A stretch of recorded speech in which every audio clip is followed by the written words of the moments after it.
శ్రీ పోతులూరి వీరబ్రహ్మేంద్ర స్వామి భూమి మీద జన్మించడానికి అసలు కారణాలేంటో మీకు తెలుసా?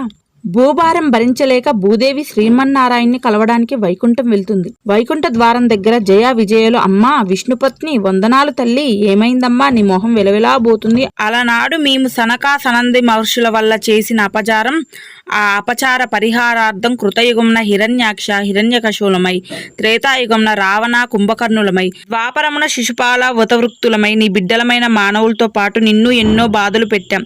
స్వామి దయ వల్ల మళ్ళీ వైకుంఠం చేరాం. మా వల్ల నువ్వు అనుభవించిన బాధలు తీరి చాలా కాలమైందిగా తల్లి.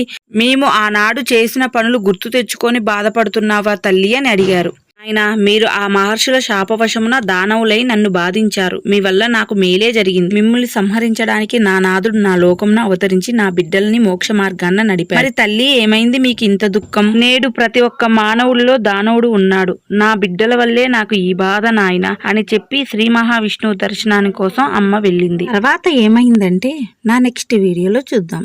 ప్లీజ్ మీకు గనక నా వీడియో నచ్చితే లైక్ చేయండి, షేర్ చేయండి, కామెంట్ పెట్టండి, సబ్స్క్రైబ్ చేయండి. ఇలాంటి వీడియోల కోసం నన్ను సపోర్ట్ చేయండి.